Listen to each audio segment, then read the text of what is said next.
G'day and welcome to Follow the Money, the Australia Institute's podcast demystifying the big economic issues in Australia and putting them in plain English. I'm Ebony Bennett, Deputy Director at the Institute, and at the time of recording this, on Tuesday the 28th of April 2020, The Guardian reports that Australia has 1,112 active cases of COVID-19, 5,530 recovered cases, and a tragic 84 deaths. And now that Australia has essentially successfully squashed the curve, it's time to start thinking about our economic recovery. The government has shut down whole sections of the economy, and some are likely to stay closed, at least heavily restricted in the short term, even as we start to lift some of the limits that we currently have in place. And all of the government's spending to date, that's about $200 billion or so, is really only to get us through the next 6 months. But it's not too early to start thinking about what comes next. The Prime Minister has said that it won't be business as usual. But business has been out there promoting company tax cuts, getting rid of red tape and weakening environmental laws to be able to rush through development approvals. So far the business response, or their recovery wish list, is pretty much indistinguishable from business as usual. Preserve the businesses that comprise our economy, so on the other side they can bounce back strongly. That coming out of this terrible crisis, we need a pro-growth, pro-business agenda. And we will continue to pursue a pro-growth, pro-business, lower taxes, less regulation, less red tape agenda. So we do need to look at ways in which we can increase wages, ways in which we can improve security at work. That's one of the reminders that we've had during this crisis. We're not asking in the Business Council for us to have the lowest rate. We're simply asking for a competitive rate. Tax increases are off the table because we don't want to make it harder for business to be successful. We want to deliver lower taxes because we want to make it easier. We know that a company tax rate is more likely to see the benefits go overseas in the form of share buybacks, increased dividends and executive salaries. There are better ways to support business, such as an investment allowance, and we encourage the government to look at that. If you lose your job in a recession and you don't get it back in the following 2 years, you basically never work again. But how can we judge whether or not a proposal like cutting the company tax rate stacks up? How do we know if we will have a better or worse outcome than boosting funding, for example, TAFE or aged care? Well, the Australia Institute has developed a list of design principles for the economic recovery, a way that you, me and politicians can judge the merits of various proposals. And today I'm talking to the bloke who wrote the paper, our senior economist, Matt Grudnoff. G'day, Matt. G'day, Ebony. How are you? Good, thank you. So, Matt, firstly, why are we even talking about this? Won't the economy just snap back once we loosen restrictions? Well, no, because basically the economy has taken a big hit in total demand. So unemployment's gone up. Even with JobKeeper out there, unemployment's still going to be a lot higher. Unemployed people have a lot less money, so they buy less stuff. And also consumers are going to be worried. They're going to be worried about losing their jobs, so they're not going to spend as much. And all that reduction in spending means that the economy is going to be going a lot slower for a lot longer. And so what is the government essentially trying to do with any type of recovery package? Well, this recession is weird. All recessions are different, but this one is particularly strange. And the reason it's particularly strange is it's almost two different recessions in one, if you like. The first recession has been caused by the government. The government, for very good health reasons, has shut the economy down. And so at this point in a normal recession, the government would be telling people, begging people to go out and spend money, go out to the cinema, go out to restaurants, go out to cafes, go out and see Australia and spend money. But they're doing the exact opposite. They're telling us all to stay at home and don't spend, basically. But once the health restrictions are lifted, we go into the second part of the crisis, and that'll be a more traditional sort of recession recovery, in that what the government will need to do is they'll need to stimulate the economy by spending money, by increasing demand within the economy, and by decreasing the amount of unemployed or increasing employment. And so why did the Australia Institute think it was important to design design these principles in the first place? Well, there's any number of ways to stimulate an economy. Stimulus is really just buying a lower unemployment rate and the government spending money. And the government can spend money on all kinds of things. And so there's going to be lots and lots of different projects that the government will consider. And so what we need to do is we need to essentially rate these different projects. We need to sift them and find out which ones are going to be good value for our stimulus money and which ones are going to be bad. And so this paper essentially comes up with some principles to try and rate how good a stimulus package or how effective a stimulus package will be. So essentially it's kind of a list of benchmark criteria against which you could throw any different type of proposal and see if it ticks these various criteria and has some merit. That's exactly right. So not all stimulus packages are going to have the same impact. And what we really want is we want to get the maximum amount of stimulus for our dollars. And this is basically a way of rating those different projects. So using these design principles that you've come up with, can you just walk us through each principle and why it's important? Yeah, sure. So the first one is about timeliness. When a crisis hits, when demand falls, it's important that the stimulus happens quickly. If you wait too long, all you do is create a bigger problem that's going to require even more stimulus later on. So a bunch of governments did that during the GFC, obviously, and that's why timeliness is important. That's right. Treasury called it go hard, go early, go households, and the go early was important. It was important that they stimulate the economy early rather than later. The other thing is the size of the stimulus is important. It needs to match the fall in aggregate demand, in total demand in the economy. If the government undercooks the stimulus, all it will mean is a higher rate of unemployment, a deeper recession, and a slower recovery. So the size of the stimulus is important. So that's go hard and go early. What does go households mean? Well, the go households is about who you give the stimulus spending to. So it's important to consider who's going to get the stimulus money, because stimulus only works if it gets spent. So if we give $100 million to low-income households, people on welfare benefits, for example, these people live paycheck to paycheck. They don't have a lot of money. They need all that they can just to buy the essentials. They're going to go out and they're going to spend the whole $100 million. They're unlikely to save almost any of it, so it'll all get spent.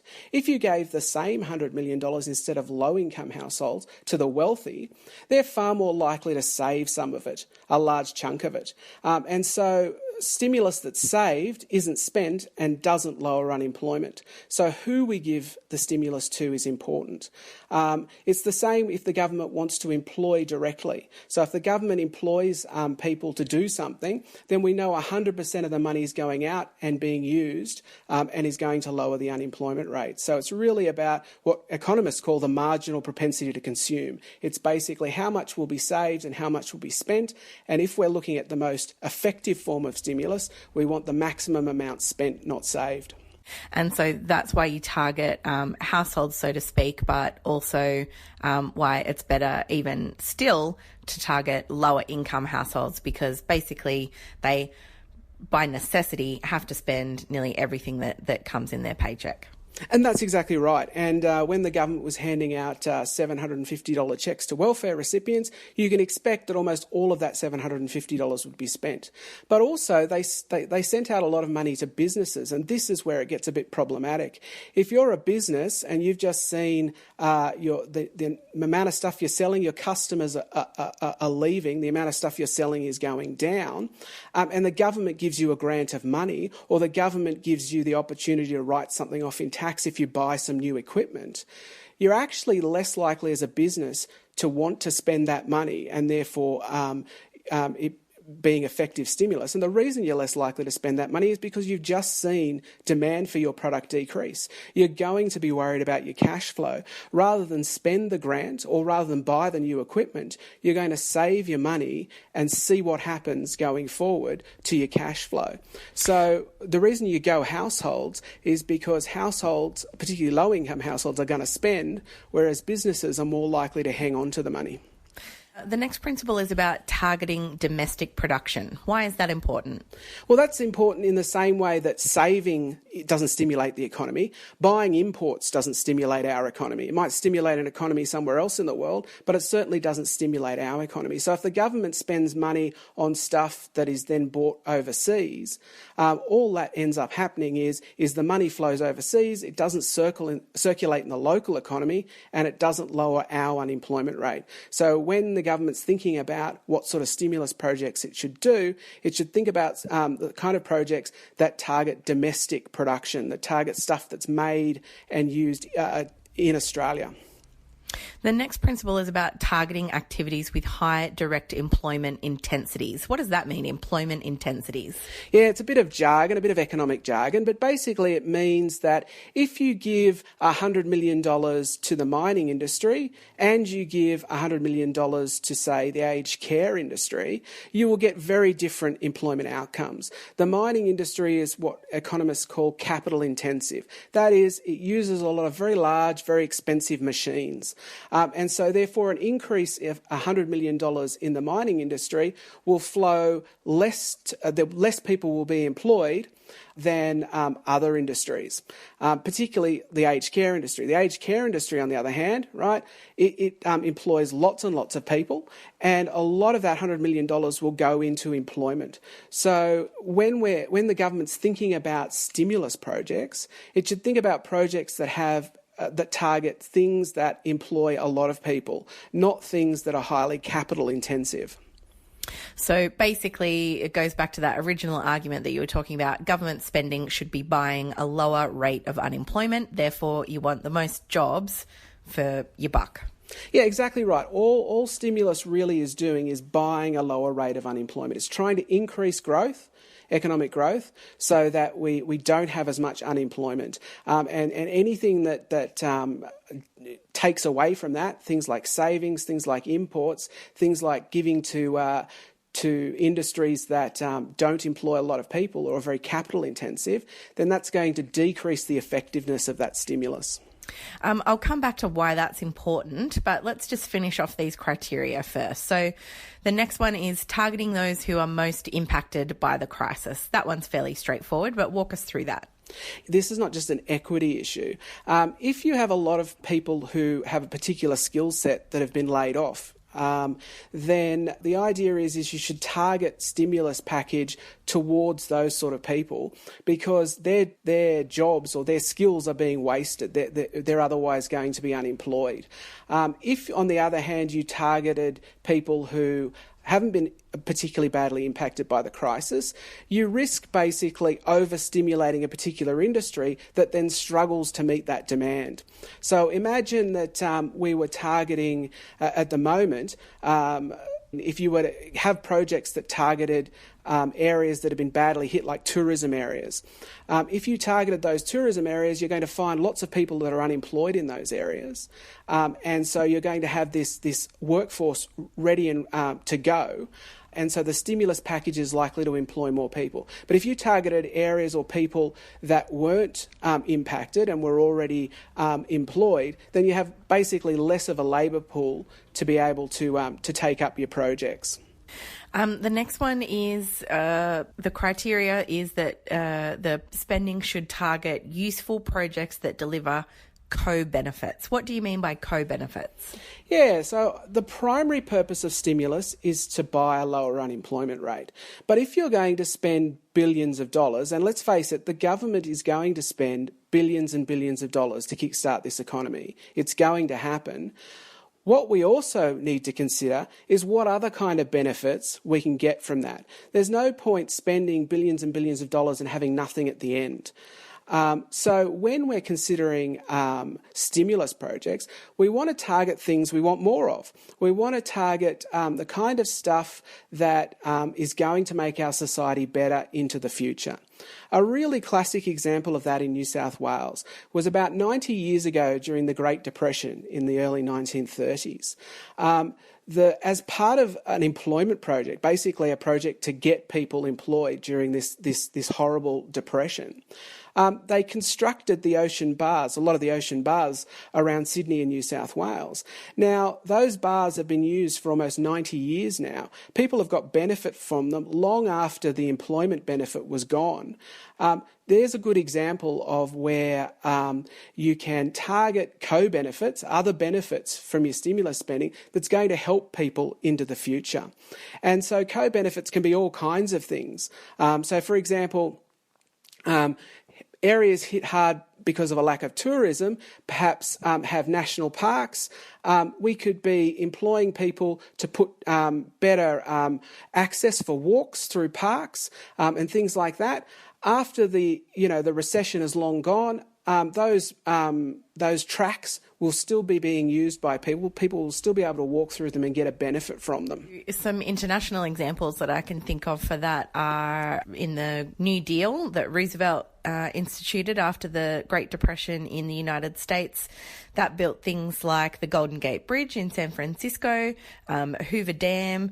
It also raised, I think, 9 out of 10 rural households out of having no access to electricity to all of them having access to electricity, 9 in 10. And in the UK, the National Health Service, the NHS, came out of the post-war period, which means everyone got access to healthcare. Those would be examples of co-benefits? Exactly right. So what they do is long after the economic crisis they were created to solve, long after people, the original people got the benefit of that employment, other people are still getting benefits from it. Now, remember that the government is going to spend tens of billions of dollars. We want to get the maximum amount of benefit from that, and it doesn't just have to be employment. It's absolutely important that the primary goal of stimulus is to lower the unemployment rate. We need to increase employment with our stimulus, but we should also be thinking about these other benefits because they're the things that we're going to remember. They're the things that are going to benefit for years to come, long after the crisis is gone. And then the final principle is that it should target regional disadvantage. Why is that important? Yeah, that's similar to the individual principle. And basically, again, it's about targeting regions that are disproportionately impacted by the crisis. So if there's a region that's been put down or has been affected more than other regions, then it's going to have a larger rate of unemployment. Not only is it good to help those kind of regions because they've been badly impacted, but it also means that they're going to have a pool of skilled workers that are ready to work. And if you target projects within those, you're going to be able to employ people rather than targeting regions that have got less unemployed people and therefore can absorb these projects less effectively. So using this criteria, let's just take company tax cuts because they appear to be at the top of the list for business.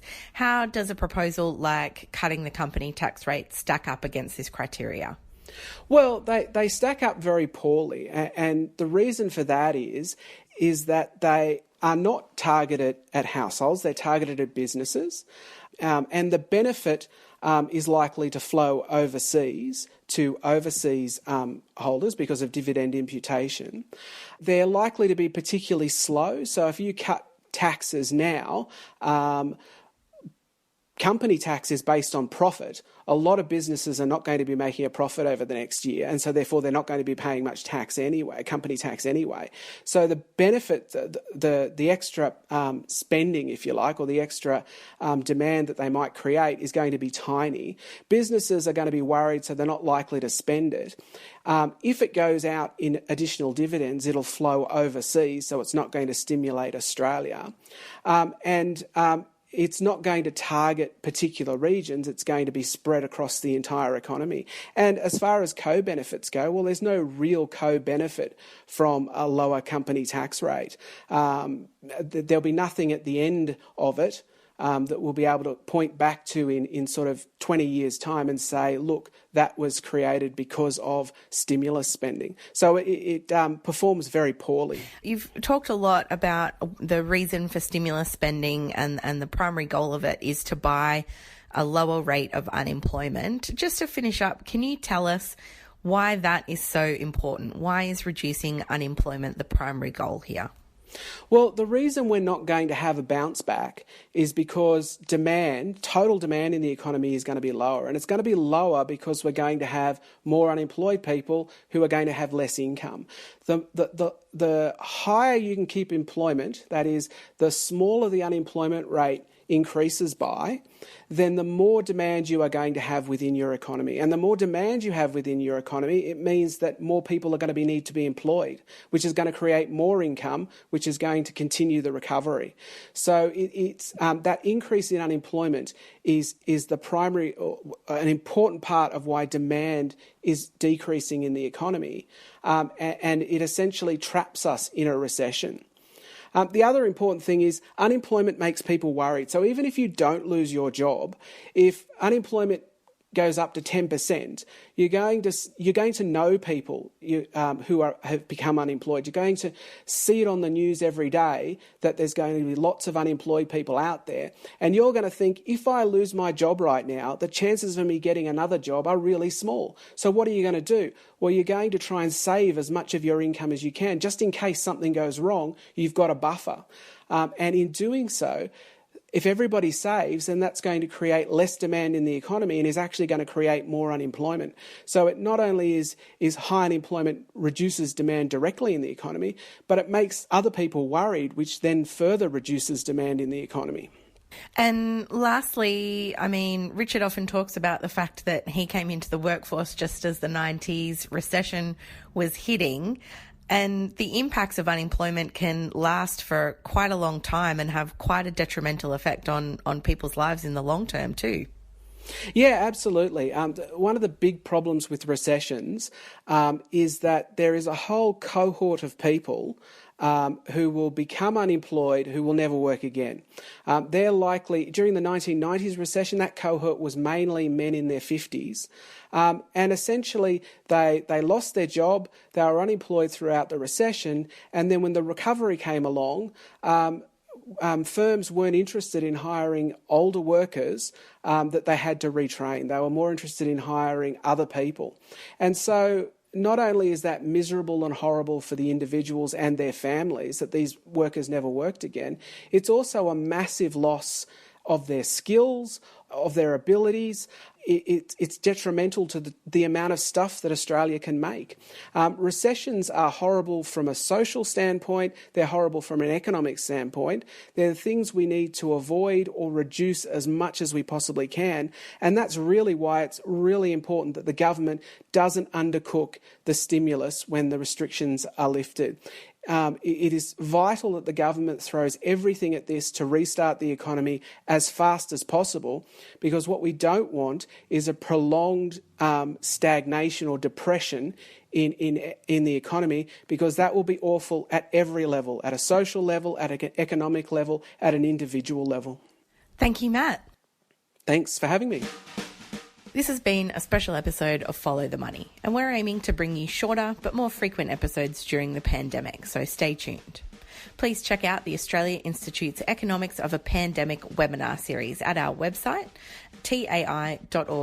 The next event is tomorrow, Wednesday the 29th of April at 11 a.m, and it's also about what happens after the crisis and why snapback isn't really going to cut it. And that's with our special guest, the Shadow Treasurer, Jim Chalmers.